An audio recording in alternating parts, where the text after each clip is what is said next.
Hello, loves. This is Adrienne, and I am recording this because it's been a hard few days with the Kavanaugh hearing and Dr. Blasey Ford giving her testimony. And I think for all of us who are survivors, and even think for those who are perpetrators, watching this and seeing how hard it is to get to any kind of rightness or righteousness in these moments is incredibly difficult. And then for survivors, it just feels like, we keep telling our stories and keep being interrogated and questioned and doubted. And it's also been an incredible few days of people coming around each other and holding each other tight and supporting each other. And some writing came through that felt important to put out into the world, and I just wanted to share it with you. So I'll read it here. The work was done, and there is heartache and victory in it. The decision will come, and it may be a logical decision to stop Brett Kavanaugh from becoming a member of a body meant to hold integrity and accountability. Or it may be an irrational and politicized decision to barrel forth with this mess. As of the time that I'm recording this, it's looking like it's going to be the latter. They're giving less than a week for an FBI investigation of something that happened decades ago, and that has been very difficult to get any truth around. But that's what it is. Regardless, Kavanaugh has been marked by his actions in public, his dirty hands showing, his rageful face showing precisely how a boy who sexually assaults a girl while he is drunk looks when he is grown up.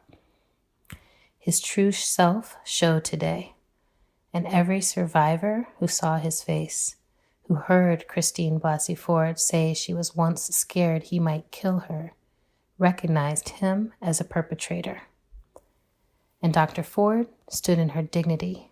Her life, changed long ago by this trauma, is now again forever changed by her bravery.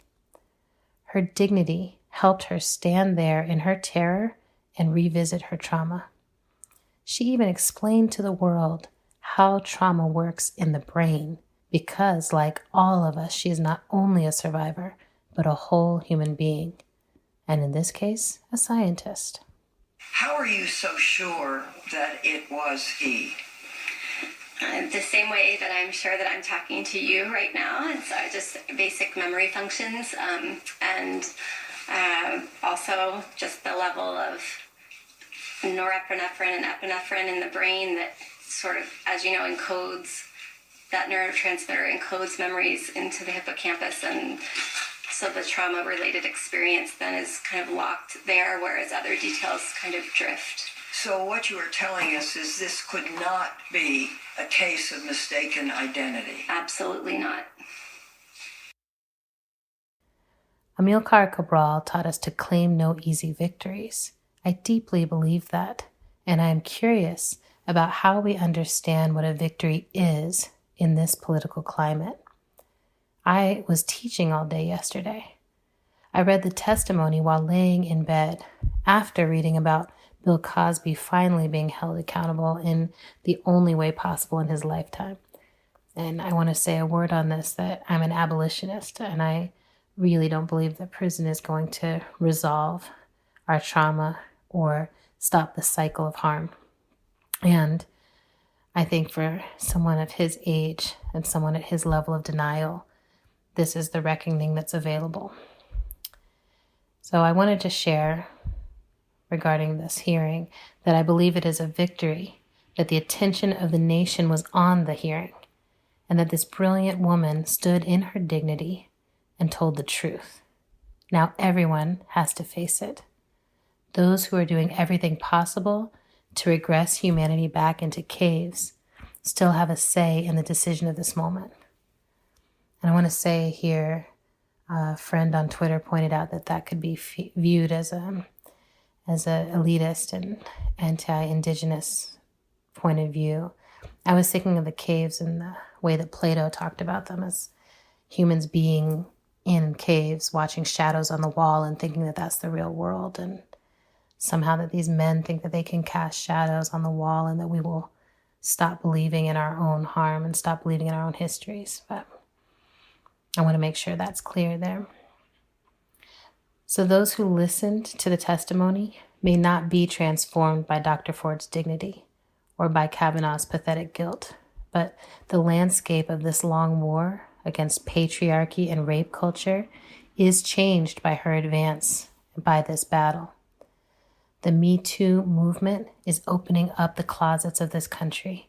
When Dr. Ford tells her truth in her dignity, she's flanked by millions of survivors, finding our voices and tired of the bullshit. We shake and we cry and we rage and we battle through the day. We cast binding spells. We tell our stories again and for the first time. We are not passive observers. We are survivors who have learned and are learning to alchemize our pain into futures that don't hurt our children's children. Our stories are our slingshots, and we are moving forward, and none of us move alone. We are growing from me too to we too, and we hold each other up on days like this. And Kavanaugh, regardless of the decision made about his work, still has options for his soul. His legacy doesn't have to be that face full of rage and denial, barreling towards a false entitlement.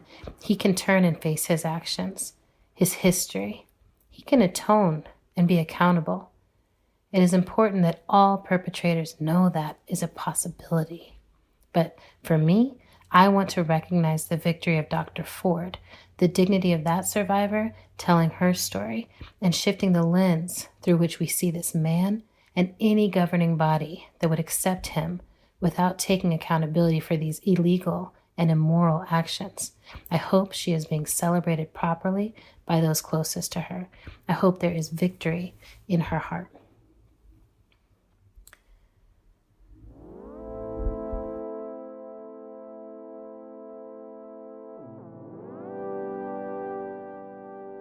I wanted to share that, and I wanted to really uplift that so much incredible work has been happening. So many people have stepped forward to tell their own stories, and so many people have stepped forward in all the ways that we know how to demand accountability. I'm really, really grateful for the work of Tarana Burke, who we are hoping to have on the show to talk about her legacy and her work and this Me Too movement and where it's going. I'm also incredibly impressed by all the men who signed on to the 1,600 men who are modeling the letter that was signed by all the women standing with Anita Hill. These men have stepped forward to say they believed Anita Hill and now they believe Dr. Ford. It's really an incredible effort. And to me, it's a huge part of what we need to see. This is not a movement that's just women stepping forward. This is a movement that is all humans stepping forward from their location related to this harm to a future that is beyond this harm.